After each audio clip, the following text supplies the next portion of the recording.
अस्सलाम वालेकुम जी, मैं हूं ज़िया बलोच और डिजिटल मीडिया पर मैं आपसे मुखातिब हूं। आज 17 दिसंबर को बिल-आखिर इमरान खान ने ऐलान कर दिया है कि वो 23 दिसंबर को असम्बलियां तोड़ने के लिए जा रहे हैं। ये ऐलान उन्होंने ऐसे वक्त में किया कि जब एक तरफ दाएं तरफ उनके जनाब परवेज़ इलाही साहब थे, वज़ीर आला पंजाब मौजूद थे, और बाएं तरफ महमूद खान जो वज़ीर आला हैं खैबर पख्तूनख्वा के, वो मौजूद थे और उन्होंने ऐलान किया। साफ ज़ाहिर है इन दोनों वज़राए आला को साथ बिठाकर ऐलान करने का एक ख़ास पैगाम था कि आप कहते थे कि परवेज़ इलाही आपके साथ छोड़ जाएंगे और आपका साथ नहीं देंगे या उनको मजबूर कर दिया जाएगा कि वो असम्बलियाँ ना तोड़ें, लेकिन उन्होंने साथ बिठाकर उन्होंने कौम से खिताब किया और उन्होंने जो लिबर्टी चौक पर अपने हामियों से खिताब करना था वो भी किया।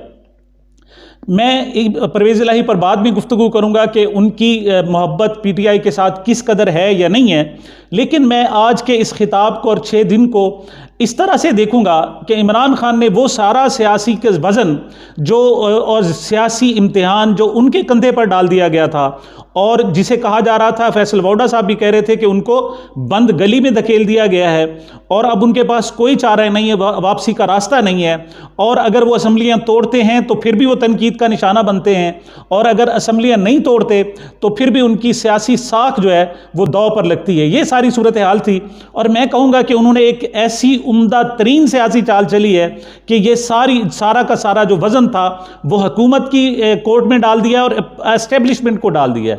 मैं इसे कहूँगा कि सिर्फ हुकूमत को नहीं बल्कि उन्होंने एस्टेब्लिशमेंट को डाल दिया है। और शुरू में मैं कह देता हूँ कि 23 दिसंबर को असम्बलियाँ नहीं टूटेंगी, ये भी मैं कह देता हूँ। अब किन बुनियाद पर कह रहा हूँ, आए थी थोड़ा सा इस सूरत हाल को देखते हैं। होगा क्या जनाब? होगा ये कि 23 दिसंबर को जुमे वाले दिन उन्होंने कहा जी मैं असम्बलियाँ तोड़ दूंगा। और क्या मुस्लिम लीग नून चाहती है या नहीं चाहती कि असम्बलियाँ टूटें? इस वक्त उनकी दो राय है। जिस वक्त असम्बली तोड़ने का उन्होंने ऐलान किया था उस वक्त उन्होंने कहा था जी कि वो असम्बलियाँ हम किसी सूरत भी नहीं टूटने देंगे, हम गवर्नर राज लगा दें, हम अदम एतमाद लाएंगे, हम फलां करेंगे, इलेक्शन कमीशन के ज़रिए रोकेंगे, अदालतों के ज़रिए रोकेंगे। उन्होंने बहुत सारे दावे किए थे और असम्बलियाँ नहीं टूटने देंगे। बल्कि उस वक्त ये तक कहा जा रहा था कि जी पाकिस्तान की ये वाहिद हुकूमत है जिसमें अपोजिशन चाहती है कि आप हुकूमत में रहें, लेकिन हुक्मरान जो चाहते हैं वो चाहते हैं कि हुकूमत तोड़ दें और वो हुकूमत में ना रहें।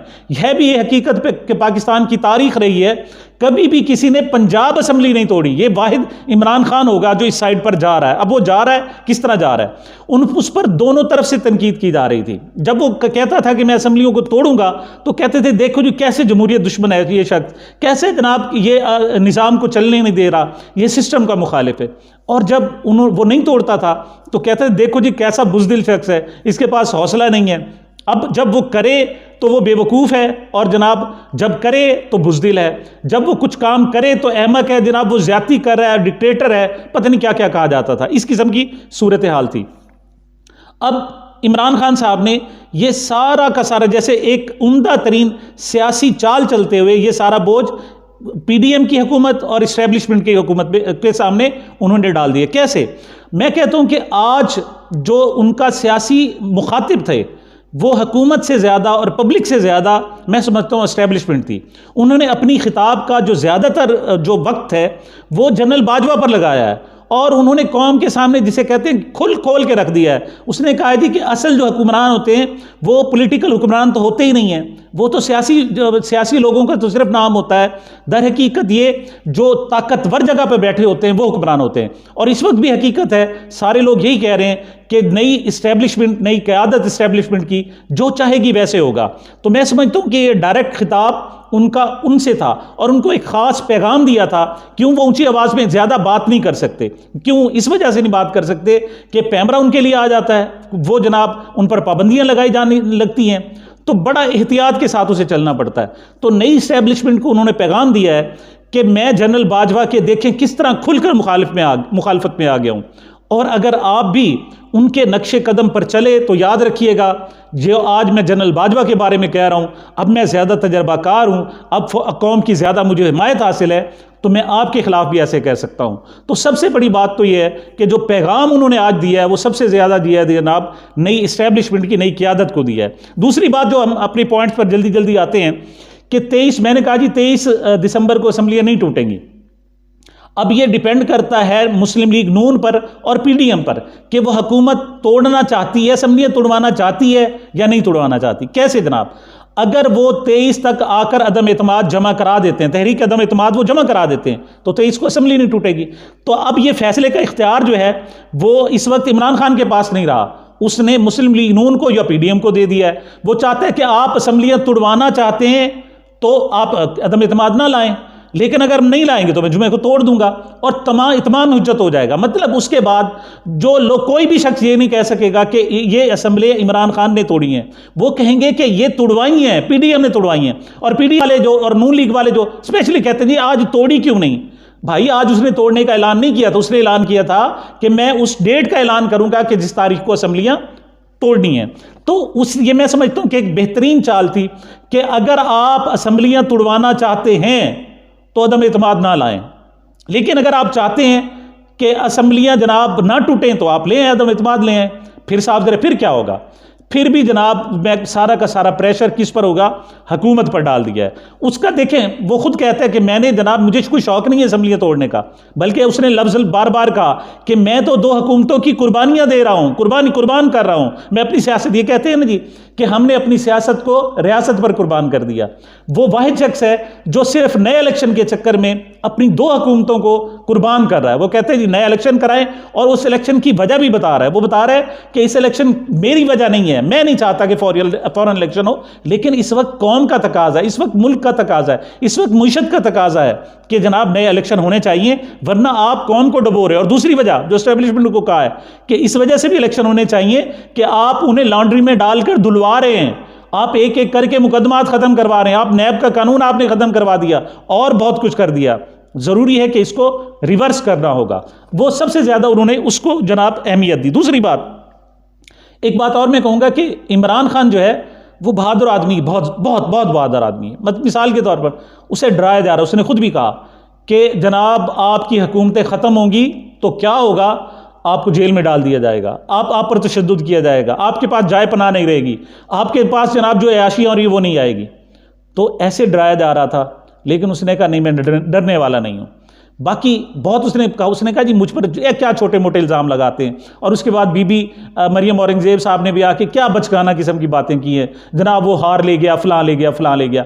भाई वो कुछ नहीं ले गया, वो कमाना चाहता, वो बहुत कुछ कमा सकता है। अगर वो डरने वाला होता तो आपने जिस तरह उसे डराया है वो अब तक डर चुका होता। वो ना डरने वाला है, ना वो तुम्हारे सामने झुकने वाला है, ना खौफजदा होने वाला है। और बाकी आप कहोगे कि उसे इतना बहादुर बना दो कि वो बेवकूफ़ बन जाए, वो बेवकूफ़ भी बनने वाला नहीं है। उसने तुम्हारा गला तुम्हारे हाथ से घुटवाना है, ये याद रखना। और जिस तरह उसने कहा है कि वो कोई गैर कानूनी काम नहीं करेगा और आइन के अंदर रहते हुए इनको इलेक्शन के जरिए इनको नेस्त व नाबूद करेगा और इनका निशान ख़त्म कराएगा। उसने ये सारा का सारा इख्तियार जो है उनको दे दिए। अब आओ जी, अगर आप असम्बलियाँ तोड़वाना चाहते हो तो वोट ऑफ कॉन्फिडेंस ना ले आना, ना ले आए, जुमे को तोड़ देगा। और ये वोट ऑफ कॉन्फिडेंस नहीं लाते और फिर भी वो असम्बली नहीं तोड़ता तो फिर हम कहेंगे कि वाकई इमरान खान कसूरवार है। लेकिन अगर ये वोट ऑफ नो कॉन्फिडेंस, अदम एतमाद की तहरीक लाते हैं दोनों वज़राए आला के खिलाफ और दोनों या कम से कम पंजाब के जनाब स्पीकर के खिलाफ और वज़ीर आला के खिलाफ, तो इससे ये जाहिर होगा कि ये असम्बलियाँ नहीं तोड़वाना चाहते। ये प्रोसेस आगे बढ़ेगा और उसको भी कोई क़यामत नहीं आ रही। अगर इस तरह क्या होगा कि अगर 23 दिसंबर तक असम्बलियाँ टूट जाती हैं तो इलेक्शन रमज़ान से पहले यानी 20 मार्च से पहले हो जाएगा। लेकिन अगर इसे प्रोलॉन्ग करते हैं तो ज़्यादा से ज़्यादा इतना होगा कि आप इसे अप्रैल तक यानी ईद के बाद तक ले जाएंगे। ईद कब होगी जनाब? 20 अप्रैल के करीब होगी। तो 20 अप्रैल के एंड में या मई के शुरू में ले आएंगे। आप इस हद तक कर सकेंगे, इससे ज़्यादा नहीं कर सकेंगे। बाकी वो जो आप कह रहे थे कि जनाब हम 1 साल बढ़ाएंगे, उसने आपके गुब्बारे से हवा निकाल दी है।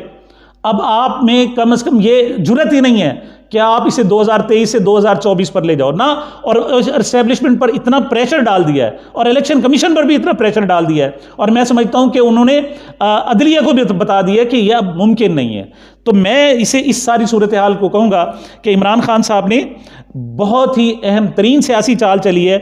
और इस वक्त जैसे कहते हैं ना जी, बाल वो हुकूमत के और इस्टेब्लिशमेंट के कोर्ट में डाल दिया है कि अगर आप चाहते हो असम्बलियाँ टूट जाएं तो वोट ऑफ कॉन्फिडेंस ना ले आना, लेकिन अगर आप चाहते हो कि असम्बलियाँ जनाब बरकरार रहें तो आपको वोट ऑफ नो कॉन्फिडेंस ले आना पड़ेगा, और इससे भी ज़्यादा से ज़्यादा आप इस मामलात को 20 दिन तक 25 दिन तक आगे घसीट सकेंगे, इससे ज़्यादा नहीं ले जा सकेंगे। तो मैं समझता हूँ कि इमरान खान बहुत एहतियात से चल रहे हैं, बहुत ज़बरदस्त सियासी चाल चली है। और सबसे बड़ी बात जो है, आज का जो उसका खिताब था वो इलेक्शन में आ चुका है। वो कहते हैं ना कि इलेक्शन मोड में आ जाना, वो इलेक्शन मोड में आ चुका है और उसने अपने आप को मोटिवेट करना शुरू कर दिया है। देखें, जिस वक्त 8:20 पर खिताब शुरू हुआ और पिन साइलेंस थी पूरे पाकिस्तान में, मतलब हर चैनल, वो चैनल जो आर्मी का नाम आने पर जनाब वो म्यूट कर देते थे, आज तो किसी को म्यूट करना याद ही नहीं रहा। आज वो बाजवा को रगड़ता रहा और किसी में जरूरत नहीं हुई कि उसको बंद कर सके। तो जनाब इस वक्त पिन साइलेंस है, उसकी बात सुनी जा रही है और वो इलेक्शन मोड में आ चुका है। वो अपनी कौम को मोटिवेट कर, अपने वोटरों को मोटिवेट कर रहा है और बेहतरीन सियासी चाल चल रहा है। मैं आज की इस तकरीर में इमरान खान को 100 में से 100 नंबर दूंगा और कहूँगा कि बेहतरीन उन्होंने सियासी चाल चली है। और आखिरी बात कि परवेज़ इलाही, जिसे आप कहते थे कि जनाब वो नहीं मानेगा, वो तो उसके साथ बैठा हुआ था। इस पर फिर इंशाअल्लाह दोबारा बात करेंगे। मुझे अपनी मोहब्बतों में, अपनी दुआओं में और मेरे चैनल को भी अपनी मोहब्बतों में याद रखिएगा। मिलते हैं एक वक्फे के बाद।